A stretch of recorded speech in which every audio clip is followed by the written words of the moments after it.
Welcome back to our video. We're just having a little bit of a look at, we've just entered into Nuremberg and we're just having a bit of a look at the city interface, and we're going to just explore that a little bit.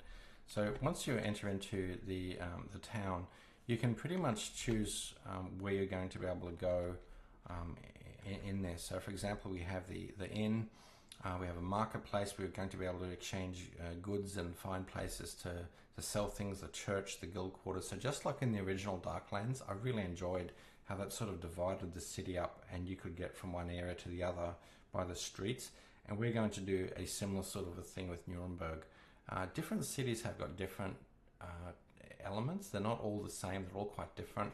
We're going to have a couple of main key cities that are built out quite heavily, and then others are a little bit more generic, and the small ones will have very limited services, but they're more in remote areas where you just really need somewhere to go and restock. And so on. There's going to be slums that you can go visit if you're looking for trouble. Lighthouse, you want to get rid of goods, potentially illegal ones that you've acquired. The fortresses, you might have business there or be summoned there, or who knows what. We'll work out that a little bit later on. The dock, you can organize goods, transport systems. You can get on and use the river system for transport to get into other towns quite quickly. Imperial Hall for official business, the banking quarters. We have I've just built in the economy system, and there will be a loan system. So you can actually get loan on credit, very small amounts at first, and then as you prove yourself and so on, you can get it. Money is going to be very hard to get by. They're currently hit by, this time period, they've been hit by something called a, just think the German. It's basically there's a silver shortage, an iron shortage, and so it's really affecting everything economically. It's going to be quite hard to make a living, but I think that's kind of part of the fun, you know, that initial struggle has always captured my most attention in an RPG, trying to get up there and find different strategies of surviving and learning the system. It's going to be quite enjoyable. So let's visit the inn. We have an artist working for us some other day. She's doing a great job with some of the initial graphics to capture that sort of feel, and we're still working on that a little bit. But as we start rolling out more, these are the sort of graphics that we're going to attend, enough to be atmospheric, to be interesting, to give you a bit of an impression, but to also leave most of it to your imagination and really let you put your heart and your imagination to the scene, rather than having absolutely everything just graphically popped at you. And that's going to let me focus more on the depth, on the content, and really create some of those things that we've just been dying for an itch, and which commercial companies just utterly seem incapable of producing for us at the moment. So in these inns, a lot of things went on. But there were tables for the regulars, so that's what a Stammtisch is. A Stammtisch is a regulars table that you can go to. It's a place of lodging. You can talk to patrons there. We'll talk about the communication system in the game a little bit later. Let's go and have a look at the Stammtisch. We'll go sit there.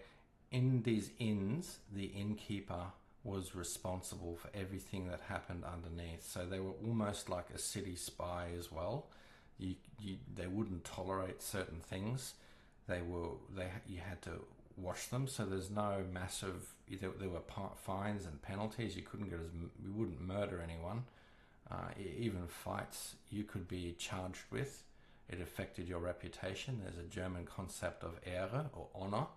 And your name and who you were was everything, and it could be very heavily tarnished by accusations and misbehavior.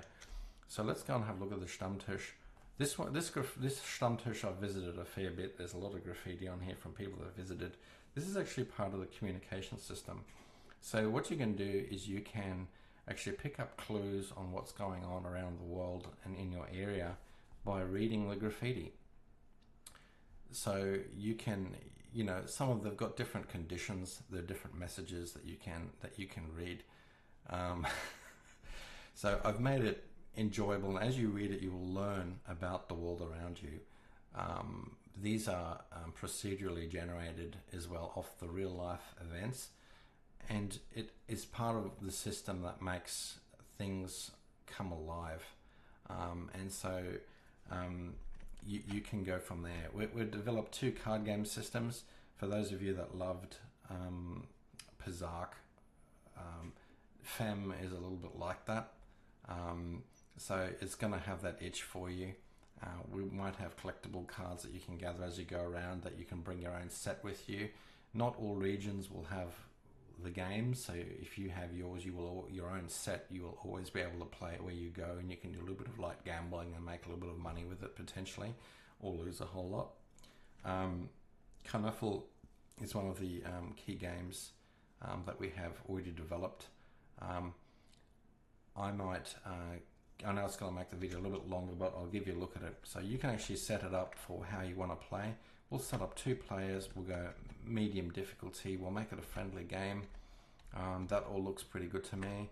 We'll just pick some characters that I want to play. There we go. Deal some cards, and away we go. So these are all hand-drawn card sets for the graphics. And now I can play. Now, if I don't know what to do, I can press H, and that tells me a little bit about what's going on. And when I right-click on the cards, it can tell me a little bit about it. But the trump is currently hearts, so I think I'll win if I play a heart card. Yeah, I did win. Excellent. So now, because I won, it's my turn. It's a bit of a risk what to do. A 7 is quite good if I play that on my turn and lead with it. Yeah, they've got me. All right. I'm out of hearts. These Unters are quite a powerful card. This is a very rebellious card game, by the way. You look into the history. Okay, I'm going to try that again.